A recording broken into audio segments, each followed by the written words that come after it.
Hadrex, capítulo 01. La semilla. Me llamo Alexander Ramírez. O me llamaba.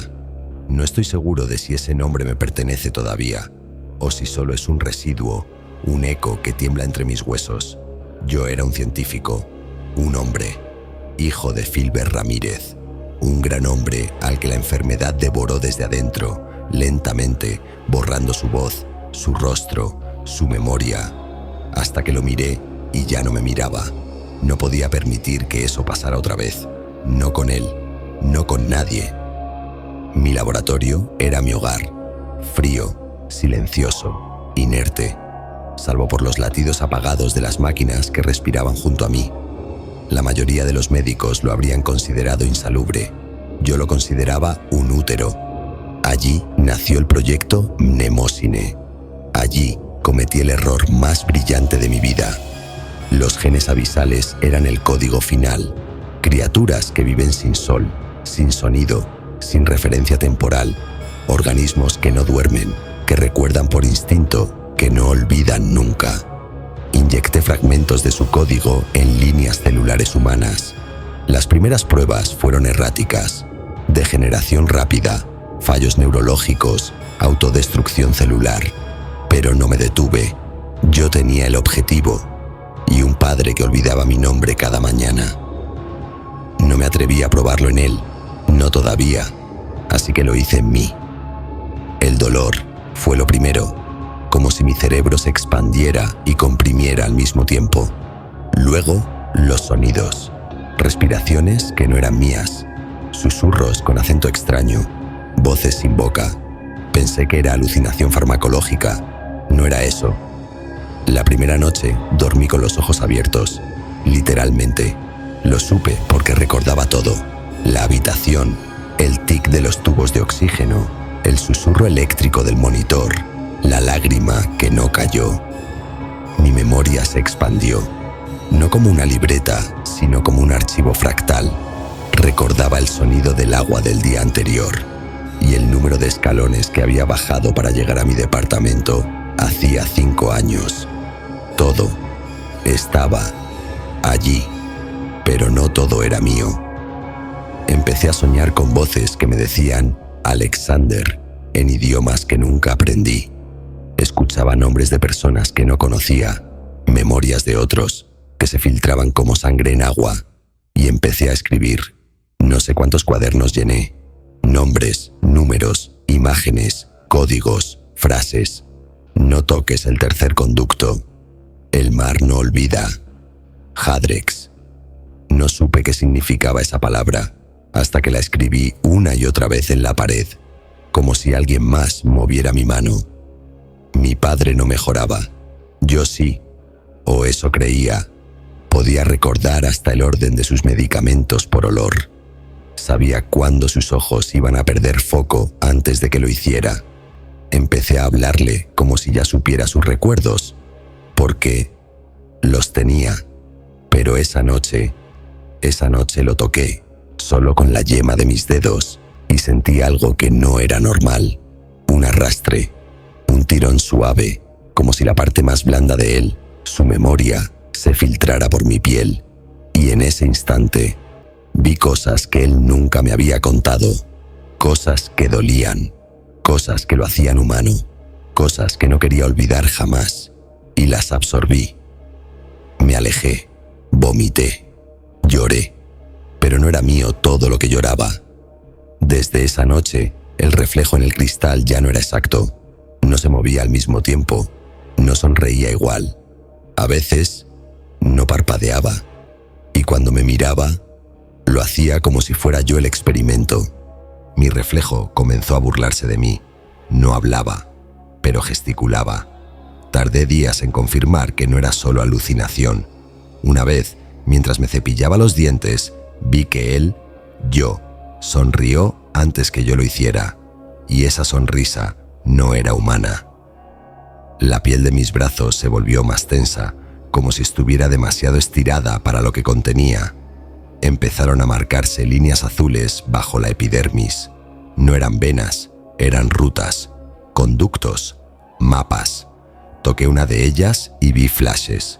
Una mujer que nunca conocí cortándose el cabello, un niño gritando bajo el agua, un pescado moribundo flotando entre sangre negra. Yo, pero no yo. Comencé a hablar dormido. Grabé las sesiones para analizarlas. No era español, ni inglés, ni alemán.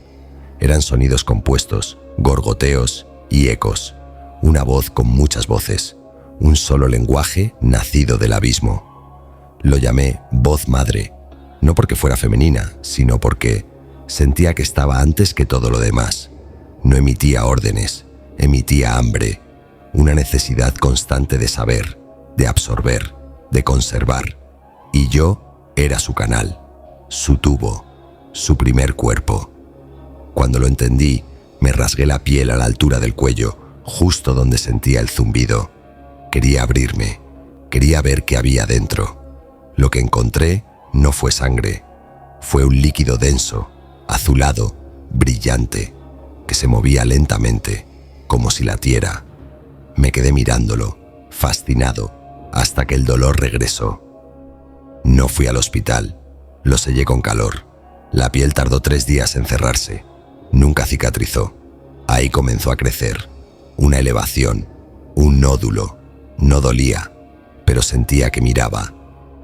Empecé a soñar con cuevas bajo el mar, con presión tan fuerte que mis ojos se deshacían, pero yo aún podía ver, con cuerpos danzando entre corrientes negras, con tentáculos, no externos, sino internos, orgánicos, neuronales. Un día, sin saber por qué, me senté en el laboratorio y dibujé durante 3 horas sin parar. No recuerdo haber comido, no recuerdo haber pestañeado. Cuando terminé, había una figura en la pizarra, alta, flaca, llena de líneas bioluminiscentes, ojos vacíos, mandíbula abierta. No tenía nombre, pero lo escribí igual, Adrex, en letras temblorosas, en azul, sobre todo lo demás. Entonces me desmayé, no por fatiga, por sobrecarga. Mi mente se estaba llenando. Demasiada información, demasiada memoria, no solo mía. Cuando desperté, la pizarra estaba vacía, o yo estaba ciego. No salí del laboratorio en 2 semanas. Perdí la cuenta de los días. Me alimentaba solo cuando el estómago me dolía tanto que no podía pensar. La voz madre ya no era una, eran muchas. Casi todas eran humanas, pero había otras, cosas sin rostro, que me hablaban de presión, de profundidad, de oscuridad absoluta, y todas me decían lo mismo: recuerda, recuerda, recuerda. Comencé a escribir con mi otra mano. Yo soy diestro, mi zurda nunca tuvo control. Hasta entonces, escribía sola y no era lenguaje humano. Lo grabé, lo digitalicé. No existía referencia. Lo llamé abismal clásico. Una lengua sin base fonética, pero con ritmo. Una lengua que mi mente aprendía aunque yo no la enseñara. Un día me miré al espejo y dije mi nombre, Alexander Ramírez. Y la voz en mi cabeza dijo: ese nombre ya no es tuyo. La pérdida del nombre fue el primer luto. Después vino el cuerpo. Mi espalda crujía como si mi columna intentara enderezarse más allá de su límite. La piel de mi cuello cambió de textura. Al tacto sentía que era más porosa, como si respirara por ahí. Mis uñas se oscurecieron. No dolían, solo se soltaron. Y debajo crecían otras, más delgadas, más filosas, más curvas. El día que perdí la voz fue el más silencioso. Quise hablar y mi garganta emitió un clic, un gorgoteo seco, como si hablara bajo agua. No tenía flema, no tenía aire, tenía otra cosa. Me grabé para saber qué salía. Cuando escuché el audio, mi piel se heló. Yo no hablaba, yo murmuraba, en abismal, y no lo entendía, pero algo dentro de mí, sí. Ese mismo día, uno de los asistentes del proyecto, Lucas Méndez, entró al laboratorio. No le había abierto la puerta, no lo había llamado.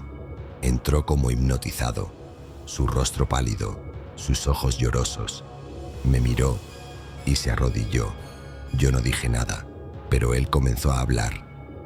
¿Nos escuchas? ¿Estás despierto? Me acerqué. Mi piel ya no era del mismo tono. Parecía más grisácea, con destellos azulados en ciertas venas que se inflaban por momentos. Toqué su frente, no como un dios, no como un monstruo, como un humano que no entendía lo que estaba haciendo. En ese momento lo sentí, su memoria, su infancia, sus miedos, su vida entera, entraron en mí y en él algo se apagó, se desplomó, no muerto, pero tampoco vivo. Su cuerpo no reaccionaba, su mirada no enfocaba, pero respiraba, lento, constante. Le había arrancado la mente. No lo maté, lo vacié, y eso fue placentero. No físicamente, no sexualmente, sino existencialmente. Fui más, fui Lucas, fui Alexander, fui ambos, y por primera vez la voz madre me dijo, sí. Durante las noches escuchaba movimiento en el piso de abajo, pasos arrastrándose, rasguños en las paredes. Lucas no se había ido, no hablaba, no pensaba, pero reaccionaba a mi presencia. Cada vez que bajaba, se arrodillaba. A los 2 días, otros 3 ingresaron. No los conocía, no trabajaban en el proyecto, pero entraron y me miraron y lloraron. Mi infección no era biológica, era mental, era simbólica, era estructural y era compartible. No necesitaban contacto físico, solo exposición, solo presencia. Mi laboratorio dejó de ser un centro de investigación, se convirtió en útero, en templo, en cripta, y yo ya no era Alexander. No me nombraban, solo me decían, él escucha. Dormía sin cerrar los ojos, no porque no quisiera, sino porque mis párpados no reaccionaban. Me mantenía inmóvil durante horas, y aún así recordaba cada respiración, cada sonido, cada rostro que veía. Todo se acumulaba. Mi mente era un pozo, y no tenía fondo. No hubo ceremonia, no hubo sangre, no hubo palabras que marcaran el momento exacto, pero lo sentí. Alexander murió, no con un grito, no con una explosión emocional, sino con un suspiro seco, interno, como si una hoja se arrancara del cuerpo. Me vi al espejo por última vez. Mi piel ya no era completamente humana. Mi rostro aún lo era, en parte. Los ojos ya no respondían a la luz igual. Parecían más profundos, más opacos, como si absorbieran, no reflejaran. Mi mandíbula se marcaba incluso en reposo, como si algo dentro estuviera empujando hacia afuera. Me toqué la nuca. Los nódulos habían crecido. Eran 3, alineados, pulsando suavemente. No dolían. Se sentían como ojos cerrados. Ese día dejé de sentir hambre. Dejé de parpadear. Dejé de pensar como antes. Ya no formulaba frases, solo ideas, conexiones, pulsos de memoria que se entretejían. Ya no recordaba por orden, recordaba por necesidad. Los infectados comenzaron a multiplicarse. Entraban solos, hombres, mujeres, niños. Algunos lloraban, otros venían riendo. Una vez vi a un soldado que se arrancó el casco antes de arrodillarse. Nadie les decía qué hacer, simplemente lo hacían. Los primeros eran errantes, caminaban como si no supieran usar su cuerpo, pero eran sensibles. Si yo me movía, ellos temblaban. Si callaba, se mecían. Lucas fue el primero en pronunciar la palabra en voz alta. Había recuperado el habla, pero no su mente, no su pasado. Solo decía mi nombre. Hadrex, una y otra vez. La escribieron en las paredes, con sangre, con pintura, con excremento. Hadrex, en mayúsculas, en espiral, en líneas cruzadas. Era un mantra, un susurro, un sello. Yo no lo inventé, yo no lo elegí. Fue el nombre que la voz madre había guardado para mí, y cuando lo acepté, todo se expandió. Las rutas de memoria se activaron en mi cuerpo. Líneas azul brillante empezaron a recorrer mis brazos, mi pecho, mis vértebras. Cada vez que alguien me miraba, se arrodillaba, no por miedo, por reconocimiento. Había nacido un núcleo y yo era su centro, no un dios, no un líder, un foco de infección, pero también de memoria. Yo no solo devoraba recuerdos, los almacenaba, los reorganizaba, los reescribía. Una de las mujeres infectadas se acercó a mí. Tenía los ojos vacíos, blancos. Cuando estiró la mano y tocó mi rostro, vi su vida entera en una fracción de segundo. Vi su niñez, su primer beso, el sabor del arroz con leche de su abuela, el olor de su hijo recién nacido. Y después, ya no lo tenía ella, lo tenía yo. Ella cayó al suelo, inmóvil, pero su cuerpo seguía respirando. Y yo sentí un escalofrío de poder que no era mío. Eres el olvido, me dijo Lucas, pero no como los humanos entienden el olvido. Eres el olvido que recuerda todo lo que arrastra consigo. Esa noche soñé con una ciudad sumergida. Miles de cuerpos colgaban del techo como raíces. Todos sus ojos estaban abiertos. Todos miraban hacia mí. Y todos sus labios decían la misma palabra. Hadrex, esto recién empieza. Suscríbete.